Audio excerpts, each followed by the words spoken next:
তেমন কিছু করেনি। মূলত স্পুটনিক পৃথিবীকে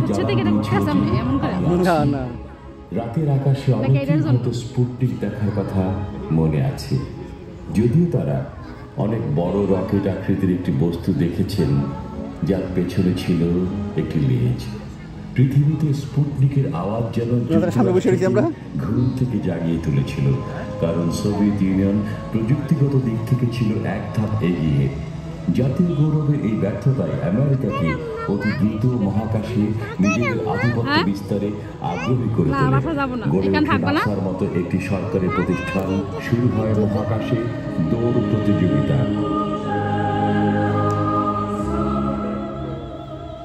মাত্র 1 মাস পর সোভিয়েতরা আরেকটি স্পুটনিক পাঠিয়ে আবারও নিজেদের শক্তি প্রমাণ করে। স্পুটনিক 2 ছিল আগেরটির চেয়ে 6 গুণ বড়। লাইকা নামে একটি কুকুর ছিল এর যাত্রী। পৃথিবীর কক্ষপথে লাইকা ছিল সর্বপ্রথম জীবন্ত প্রাণী। পৃথিবীতে ফিরে আসার সুযোগ না থাকায় লাইকা প্রাণ হারায়।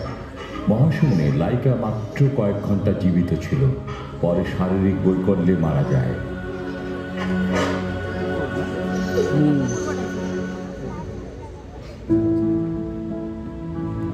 মহাশূন্য থেকে পৃথিবীতে কুকুরের নিরাপদ প্রত্যাবর্তন মহাকাশে মনুষ্য পরিভ্রমণের পথ সুগম করে দেয়। মানুষের ক্ষুদ্র মস্তিষ্কের উদ্ভাবনী শক্তি এরপর সম্পূর্ণ স্বয়ংক্রিয় ক্যাপসুল নির্মাণ করে। নাম দেয়া হয় ভোস্তক, এর অর্থ পূর্ব।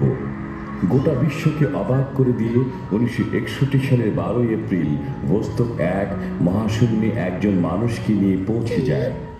এবারই প্রথম কোনো মানুষ পৃথিবীর বাইরে এবং এর কক্ষপথে পৌঁছে। এভাবে মহাশূন্য দৌড় প্রতিযোগিতায় সোভিয়েত ইউনিয়ন জয়ী হয়।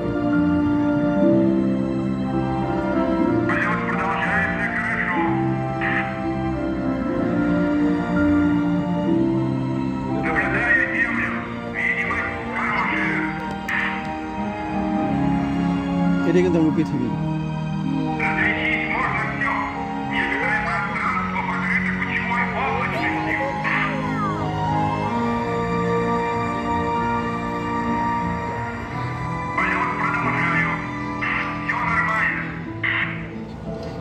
ভোস্তকের ভিতরে যে মহাকাশচারী তার মৃদু হাসির জন্য বিখ্যাত, তিনি ইউরি আলেক্সেভিচ গ্যাগারিন। Все работает отлично. Все отлично работает. Идем дальше.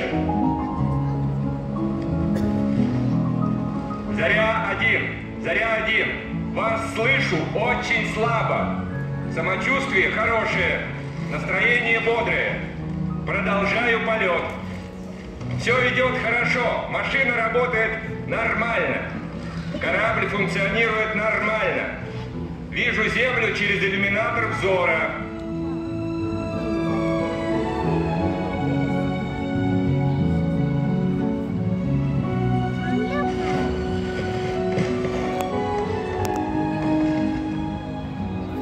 Заря-3. Какие параметры моей траектории? Привет блондину. Я чувствую себя великолепно. Очень хорошо.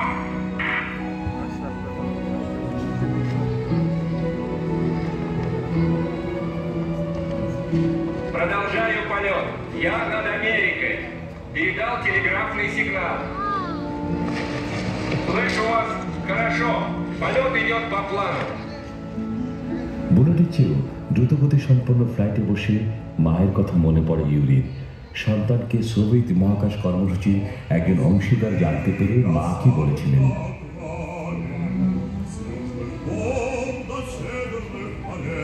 মহাকাশে অবস্থানকালে ইউরি লেফটেন্যান্ট থেকে মেজর পদে উন্নীত হন। সোভিয়েত সংবাদ সংস্থা তাস মেজর ইউরি গ্যাগারিনের খবর খুব জোরালোভাবে রেডিওতে প্রচার করে। এর ফলে রাতারাতি তিনি বিশ্বব্যাপী জনপ্রিয় হয়ে ওঠেন। শেষ মুহূর্তে ফ্লাইটে কিছু বিপত্তি ঘটে। ভোস্তকের পিছনের অংশে সমস্যা দেখা দেয়। গ্যাগারিন ভয়ঙ্কর দুর্ঘটনা থেকে অল্পের জন্য বেঁচে যান।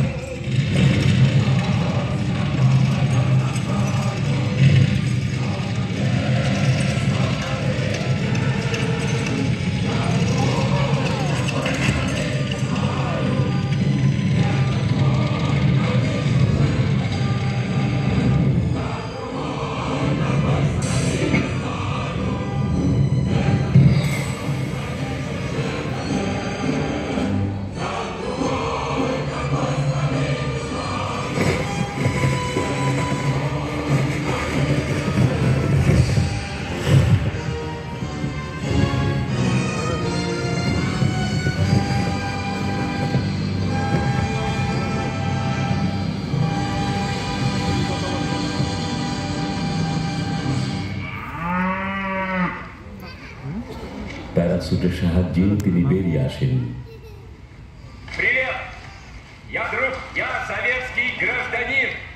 ফ্লাইটটি যে এখন দাপ্তরিক মহাকাশ রেকর্ডের যোগ্যতা অর্জন করেছে তা গোপন রাখা হয়।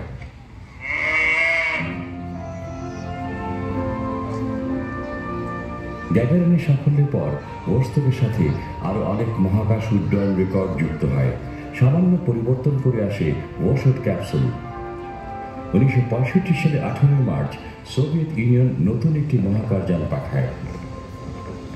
একটি প্রজ্বলিত বাতাস প্রতিরোধের মাধ্যমে মহাকাশচারী অ্যালেক্সি লিওনোভ প্রথম মানুষ যিনি ওয়াশট ক্যাপসুল থেকে বেরিয়ে মহাশূন্যে পরিভ্রমণ করেন।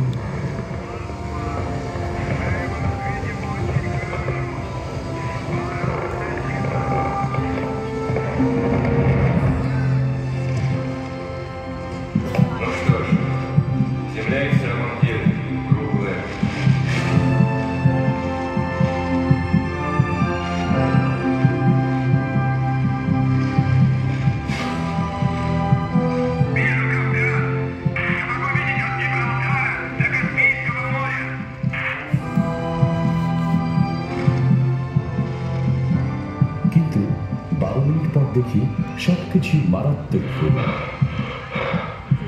অ্যালেক্সি ছিলেন পরিশ্রান্ত এবং মহাশূন্যে তার যানটি শূন্য ছিল বলে তিনি আর থাকতে পারেন না। মহাকাশযানে বাতাস নির্গমনের মাত্র একটি ভাগ থাকায় তিনি তার জীবন রক্ষা করতে সক্ষম হন।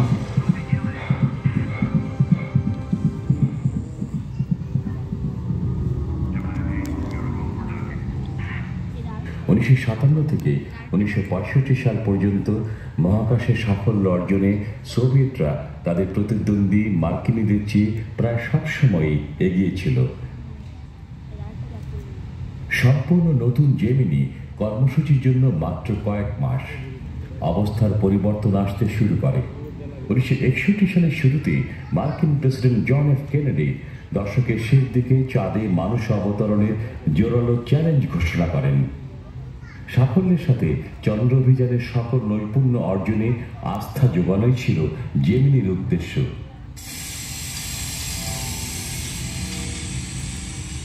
এর মধ্যে যুক্ত ছিল অন্যতম নিপুণ রেনডেভল এবং ডকিং মহাকাশযান। জেমিনি 8 অধিনায়ক নেল আর্মস্ট্রং ও মহাকাশচারী ডেভ স্কট সর্বপ্রথম মহাশূন্যে মানুষবিহীন রকেট সহ অবতরণের জন্য নিযুক্ত হন।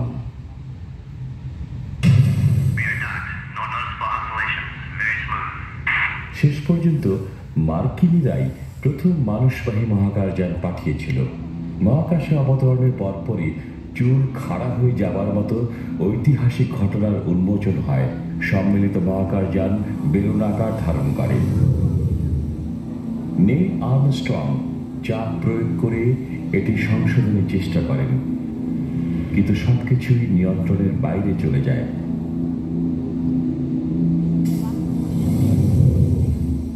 মহাশূন্য জটে আক্রান্ত জেমিনি মহাকাশযানের এই সমস্যা সম্পর্কে আর্মস্ট্রং ও স্কটের কোনো ধারণা ছিল না। ইঞ্জিনের মধ্যে সমস্যার কারণে তারা নভোযান থেকে বিমুক্ত হন।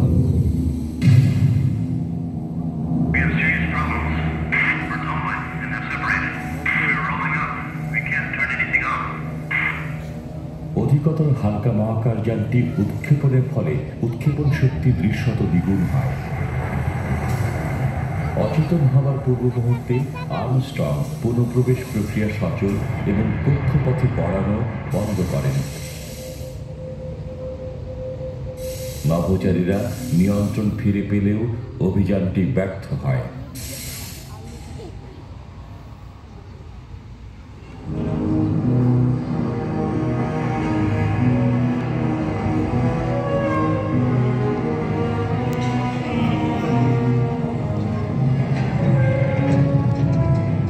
গোপনীয়তায় সোভিয়েতরাও তাদের নিজস্ব বৃহদাকার চন্দ্রযান N1 নিয়ে কাজ করে। প্রথম পর্যায়ে 30টি মেশিনের সাহায্যে নির্ভুল সামঞ্জস্যপূর্ণ এক যান তৈরি করা হয়।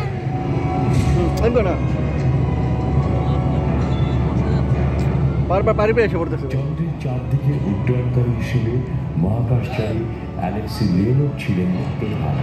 এমনকি চন্দ্রপৃষ্ঠে হেঁটে বেড়ানো প্রথম মানুষও তিনি। এ সময় অপ্রত্যাশিতভাবে সোভিয়েতের প্রধান মহাকাশ পরিকল্পক সের্গেই করোলভ মারা যান। এর পরপরই সোভিয়েত মহাশূন্য কর্মসূচি ব্যাহত হয়। 1968 সালে N1 এর বিভিন্ন পর্যায় নিয়ে পরীক্ষা নিরীক্ষা শুরু হয়েছিল। এরপর মানুষবিহীন 4টি মহাকাশযান উৎক্ষেপণ করা হয়।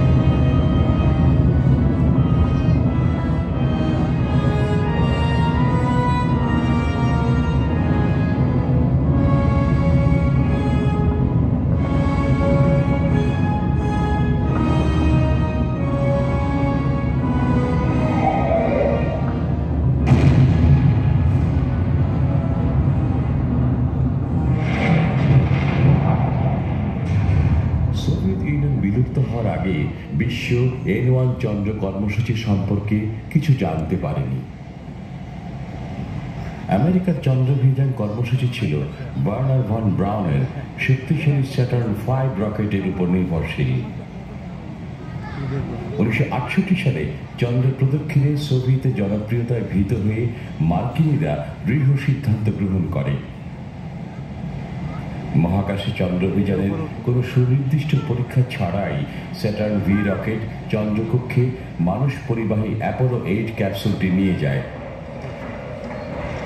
অ্যাপোলো 8 এর সদস্যরা ছিলেন ফ্র্যাঙ্ক বরম্যান, জিম লভেল ও বিল অ্যান্ডার্স।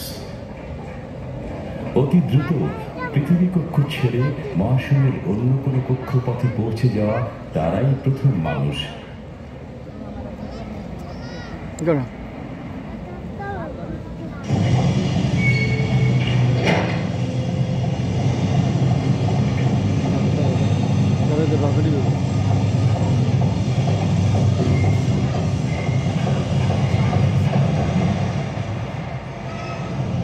চন্দ্রকক্ষে একটি মাত্র ইঞ্জিন নিয়ে এটি ছিল প্রচন্ড ঝুঁকির একটি অভিযান।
The rocket.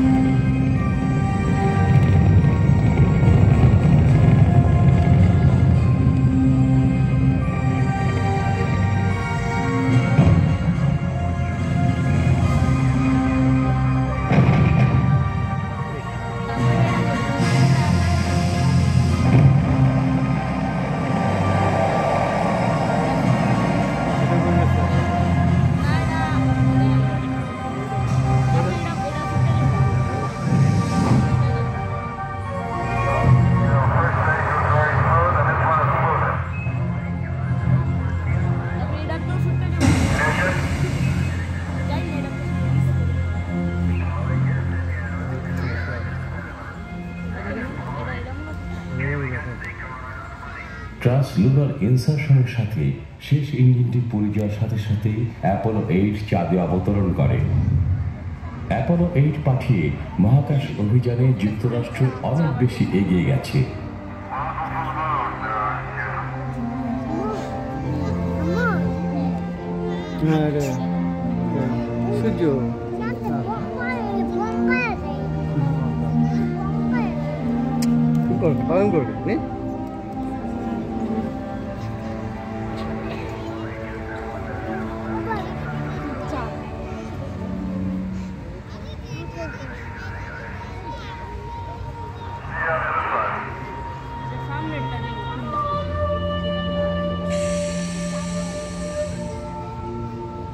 অ্যাপোলো 8 চাঁদের পেছনের দিকে পৌঁছানোর পর একসময় এর একটি ইঞ্জিনে আগুন ধরে যায়। মহাকাশচারীরা এখন পৃথিবী থেকে সম্পূর্ণ আলাদা অবস্থানে। বড়দিনের পূর্ব মুহূর্তে কোটি কোটি মানুষ চাঁদ থেকে সরাসরি সম্প্রচার অবলোকন করে। অ্যাপোলো 8 মহাকাশ যাত্রীরা তখন বাইবেলের সৃষ্টিতত্ত্ব পাঠের মতো অকল্পনীয় কাজটি করেছিলেন।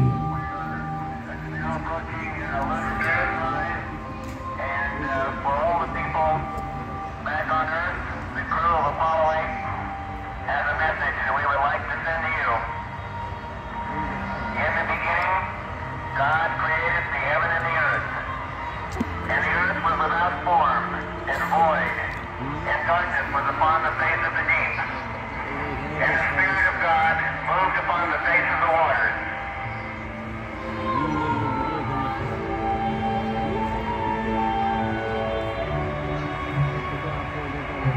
And God said, "Let there be light," and there was light. And God saw the light. It was good. And God divided the light from the darkness.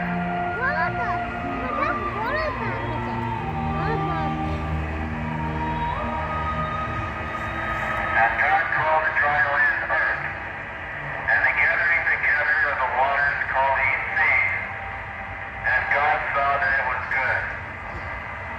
And from the crew of Apollo 8, we close with good night, good luck, a Merry Christmas, and God bless all of you on this good earth.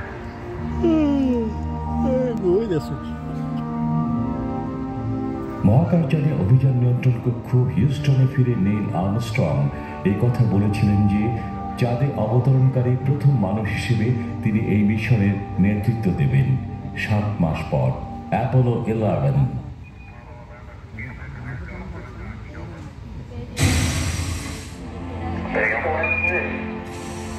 1969 সালে 20 July nail Armstrong এবং বাজ অল্ড্রিন চন্দ্রপৃষ্ঠে পা রাখেন। Michael Collins মহাকাশযানে থেকে যান। মহাকাশচারীরা এই অভিযানের সাফল্যে নিজেদেরকে কেবল 50% সুযোগ দিয়েছিলেন।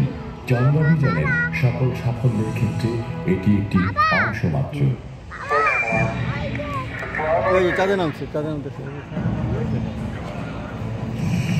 It was a reading on the 1203 program alarm. Papa, Jai,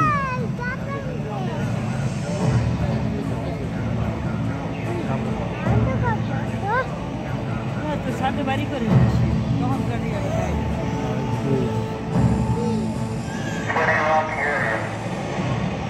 স্থির সমুদ্রের জন্য মহাকাশযানটি নিজের সঠিক স্থানে যেতে না পারার ফলে কম্পিউটার সংকেত দেয়।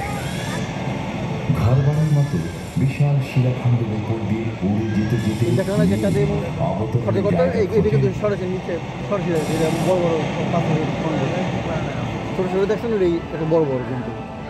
অবতরণের মাত্র 1 সেকেন্ডের মধ্যে জ্বালানি শেষ হয়ে যায়। অবশ্য এই জন্য তাদের প্রশিক্ষণ ছিল।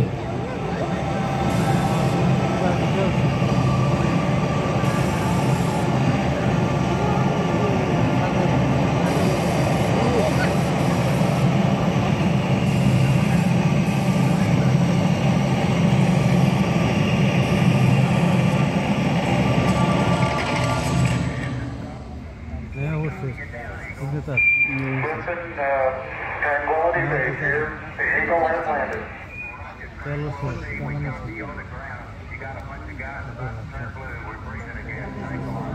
Okay, we're gonna be busy for a minute. Okay, Houston, I'm on the porch. If you get the right one, I'm gonna pull it down. Houston, the laser came down, all right.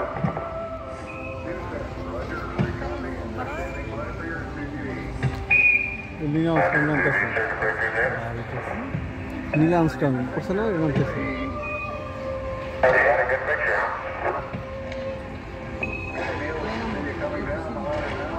হ্যাঁ নিচে মাটি পুরোটা বড়িয়া করা oxygen Okay, I just checked getting back up to that first step, but it's adequate to get back up. Yeah, pretty good little jump. At the foot of the ladder, the left footbeds are only depressed in the surface about 1 or 2 inches. And they'll step off the limb now. That's one small step for man, one giant leap for mankind.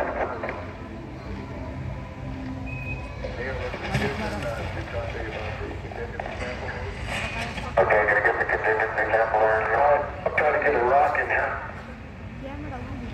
Beautiful, beautiful. Isn't that something? Magnificent sight out here. 20 minute পর নীলের সাথে বাজ যোগ দেন। Magnificent desolation.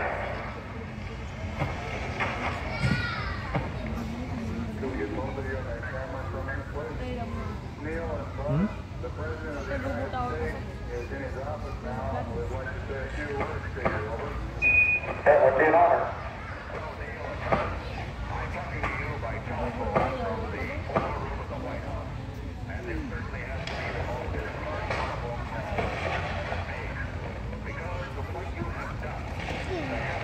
Nice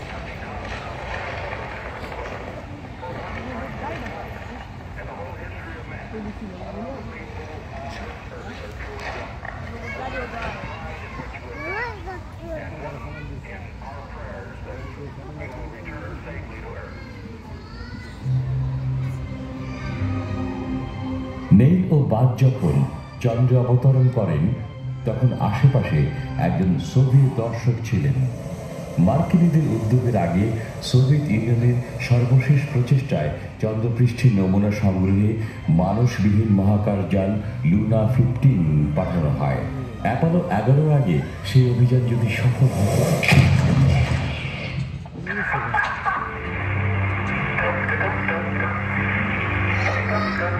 চন্দ্রে অবতরণের মাত্র 4 মাস পর Apollo 11 পরবর্তী প্রচেষ্টা হিসেবে অ্যাপোলো 12 নামে 5টি অভিযাত্রা চালানো হয়। লড়াচড়া এত লড়াচড়া করে মানুষ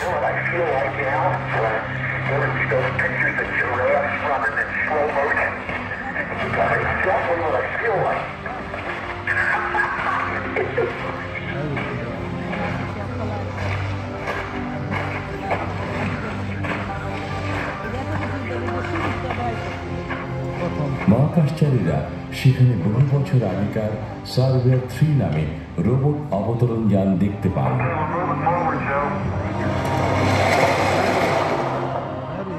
অ্যাপোলো 15 থেকে অভিযান পরিচালিত হচ্ছে। এটি পরবর্তী অভিযান। এটি $38 মিলিয়ন স্বপ্নের যন্ত্র। অধিনায়ক ডেভ স্কট চাঁদে সর্বপ্রথম এটি চালান।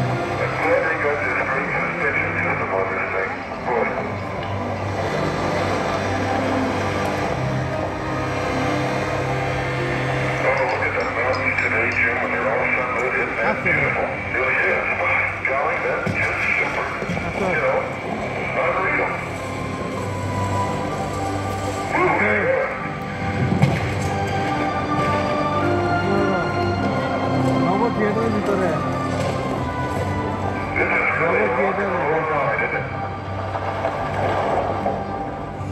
নব থিয়েটারে পৃথিবী থেকে এভাবে ক্যামেরা নিয়ন্ত্রিত হয় যাতে টিভি দর্শকদের চাঁদে তৃতীয় মহাকাশচারী মনে হয়। ডেভ স্কট একটি জনপ্রিয় বৈজ্ঞানিক পরীক্ষা চালান। Well, in my left hand I have a feather. In my right hand a hammer.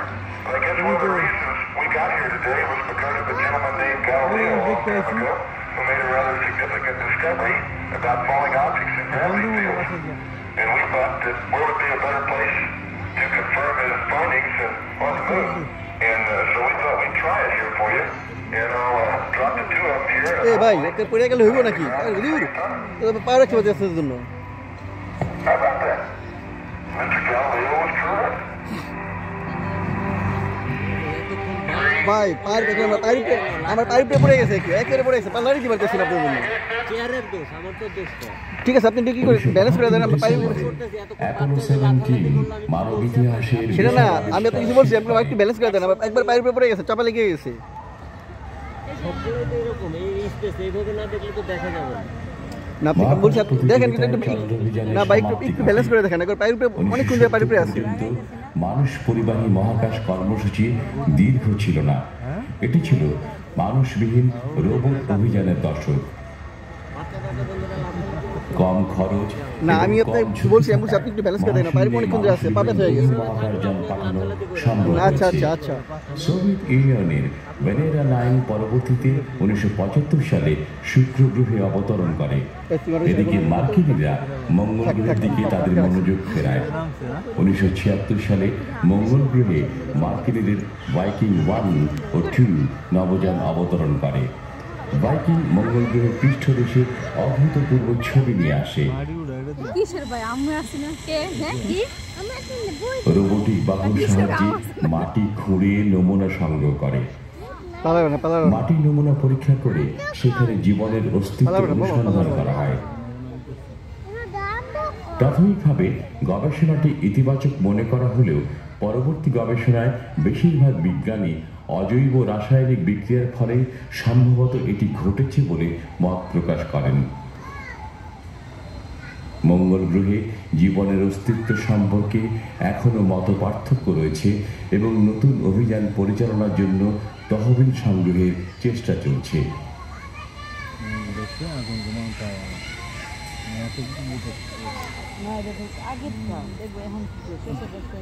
পৃথিবী থেকে পরবর্তী পর্যায়ে আন্তঃগ্রহ মহাকাশ অভিযানে যারা অংশ নিয়েছে তাদের কাছ থেকে তেমন কোনো তথ্য পাওয়া সম্ভব হয়নি।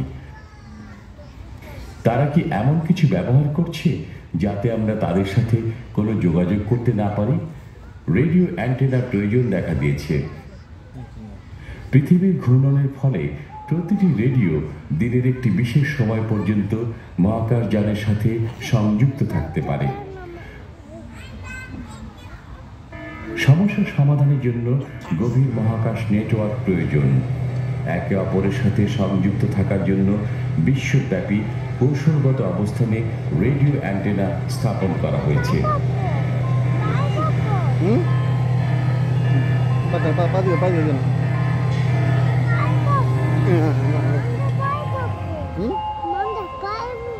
হ্যাঁ হ্যাঁ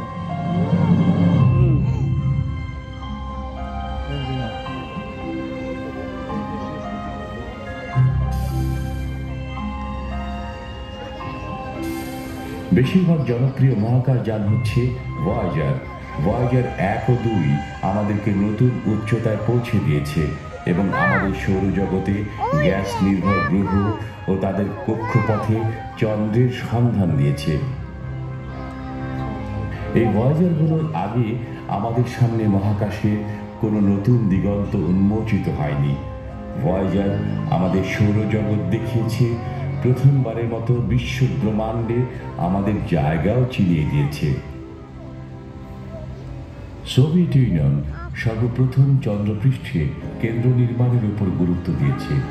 তারাই প্রথম সৈয়দ মহাকাশ কেন্দ্র নির্মাণ করে। কিন্তু সবচেয়ে সফল মহাকাশ কেন্দ্র মির, এটি প্রায় 10 বছর ধরে মহাকাশে মানুষের অবস্থান নিশ্চিত করেছে।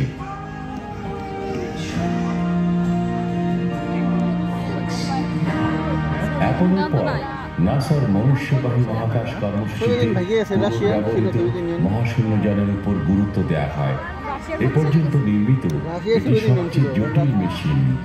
মহাশূন্যযান দেখতে বিরাট মালবাহী উড়ন্ত ট্রাকের মতো, যা অভিযানের শেষ পর্যন্ত ভেসে বেড়ায়। এটি উপগ্রহ হিসাবে মহাকাশে স্থাপন করা হয়েছে।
দুই জাতির মহাকাশ বিজয় সাফল্য নিয়ে একে অপরের প্রতি প্রশংসা, সহযোগিতা ও ঈর্ষার মধ্য দিয়ে মহাকাশ যুগের ওষালগ্ন। সহযোগিতার মনোভাব থেকে প্রশংসা করা হয়।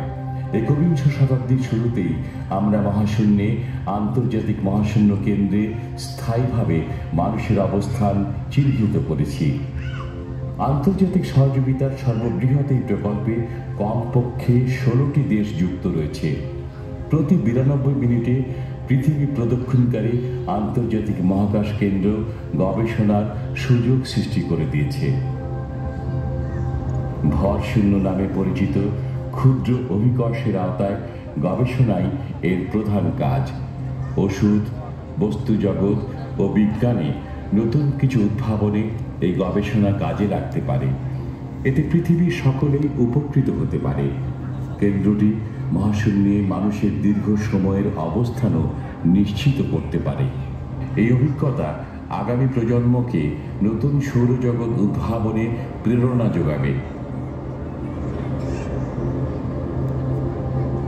অবশ্য রাজনৈতিক পরিবর্তন এবং কলম্বিয়া মহাকাশযানের দুর্ঘটনার ফলে আন্তর্জাতিক মহাকাশ কেন্দ্র নির্মাণ কিছুটা বিলম্বিত হয়। মহাশূন্যমুখী কর্মসূচি বাস্তবায়নের জন্য ধৈর্য প্রয়োজন। এতে মানুষ আবারও পৃথিবীর নিচের কক্ষপথে যাবার সুযোগ পাবে।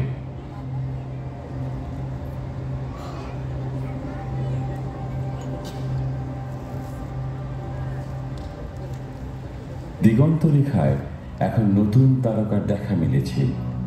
কোনো সরকার এতে তহবিল না জোগালেও এখন বিশ্বের সবচেয়ে বড় শিল্প পর্যটন।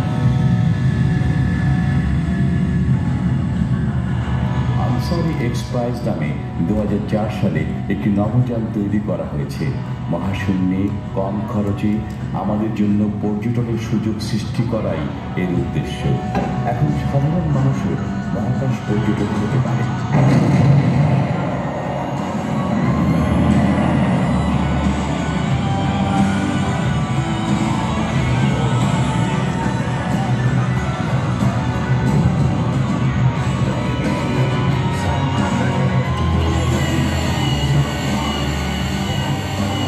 মানবন্টনে নভোযান এক, সরকার শূন্য।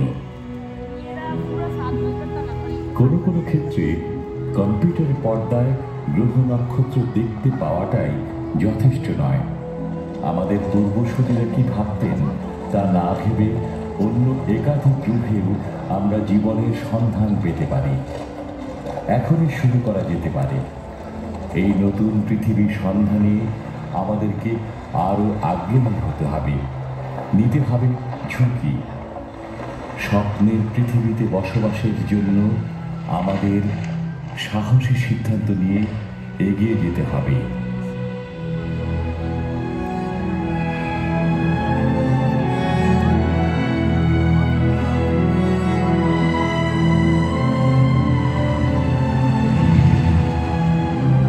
তুমি এখন চাঁদের উপরে আছো।